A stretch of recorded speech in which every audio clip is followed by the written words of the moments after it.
കൊച്ചു ലോകത്തിലേക്ക് എല്ലാവർക്കും സ്വാഗതം. ഞാൻ ലജിത. എൻ്റെ കൊച്ചു വിഭവവും വിശേഷങ്ങളും ഒക്കെ നിങ്ങളുമായിട്ട് പങ്കുവെക്കാനായിട്ടാണ് ഞാൻ വന്നിരിക്കുന്നത്. അപ്പം എന്നോടൊപ്പം നിങ്ങളും ഉണ്ടാവുമെന്ന് ഞാൻ പ്രതീക്ഷിക്കുന്നു. ഇന്ന് നമ്മൾ ഉണ്ടാക്കാൻ പോകുന്നത് പൊട്ടറ്റോ വെച്ചിട്ട് ഒരു പലഹാരമാണ് കേട്ടോ. ഈവനിങ് സ്നാക്സ് ആയിട്ടൊക്കെ ഉപയോഗിക്കാൻ പറ്റുന്ന വളരെ ടേസ്റ്റി ആയിട്ടൊരു പലഹാരമാണ്.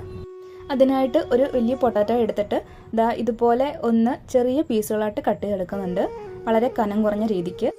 ഇനി അത് തിരിച്ചു വെച്ചിട്ട് ഒന്ന് കട്ട് ചെയ്തെടുക്കണം. ഞാൻ ഇടുന്ന വീഡിയോസൊക്കെ നിങ്ങൾക്ക് ഇഷ്ടപ്പെടുകയാണെങ്കിൽ ലൈക്ക് ചെയ്യാനും ഷെയർ ചെയ്യാനും സബ്സ്ക്രൈബ് ചെയ്യാനും അതുപോലെ സപ്പോർട്ട് ചെയ്യാനൊന്നും നിങ്ങൾ മറന്നു പോകരുത് കേട്ടോ. അപ്പോൾ ഈ ഒരു രീതിക്ക് ഞാനത് മുഴുവൻ അരിഞ്ഞിട്ടുണ്ട്. ഇനി ഒന്ന് വെള്ളത്തിൽ ഇട്ട് വെക്കണം കേട്ടോ. ഒരു 5 മിനിറ്റൊക്കെ ഇട്ട് വെച്ചാൽ മതി. അതിൽ ആ സ്റ്റാർച്ചൊക്കെ ഉണ്ടല്ലോ, അതൊക്കെ ഒന്ന് പോയി നമുക്ക് അതൊന്ന് ഊറ്റിയെടുക്കണം കേട്ടോ. ഇപ്പോൾ ഊറ്റിയെടുത്തിട്ടുണ്ട്. ഇനി അതിലേക്ക് ഞാൻ ഇട്ട് കൊടുക്കുന്നത് കുരുമുളക് പൊടിയാണ്. അതുപോലെ മഞ്ഞൾപ്പൊടി ഇട്ട് കൊടുക്കുന്നുണ്ട്, കുറച്ച് മുളക് പൊടി ഇട്ട് കൊടുക്കുന്നുണ്ട്, ഉപ്പ് ഇട്ട് കൊടുക്കുന്നുണ്ട്.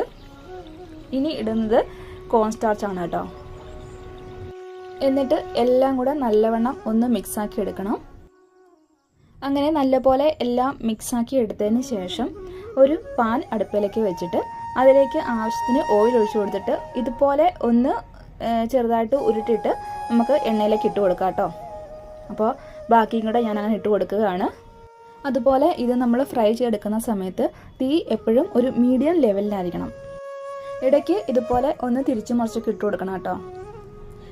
അപ്പം നമ്മുടെ പലഹാരമൊക്കെ റെഡിയായി വന്നിട്ടുണ്ട്. ഈ ഒരു പാകത്തിന് ഫ്രൈ ആയി വന്നാൽ മതി. ഇനി നമുക്ക് കോരി മാറ്റാം. അപ്പോൾ ഇന്ന് ഞാൻ ഉണ്ടാക്കിയ പലഹാരം എൻ്റെ കൂട്ടുകാർക്കൊക്കെ ഇഷ്ടപ്പെട്ടെന്ന് കരുതുന്നു. ഇഷ്ടപ്പെട്ടിട്ടുണ്ടെങ്കിൽ ഞാൻ പറഞ്ഞ പോലെ തന്നെ ലൈക്ക് ചെയ്യാനും ഷെയർ ചെയ്യാനും മറന്നു പോകരുത്. അതുപോലെ ഇത് ഉണ്ടാക്കുന്നതിന് ആവശ്യമായിട്ടുള്ള സാധനങ്ങളും അതിൻ്റെ അളവുകളും ഒക്കെ ഡിസ്ക്രിപ്ഷൻ ബോക്സിൽ കൊടുത്തിരിക്കാം. നിങ്ങളൊന്ന് ട്രൈ ചെയ്ത് നോക്കണം കേട്ടോ. അപ്പോൾ അടുത്തൊരു വീഡിയോ ആയിട്ട് വരുന്നവരേക്കും എല്ലാവർക്കും ഒരുപാട് നന്ദി.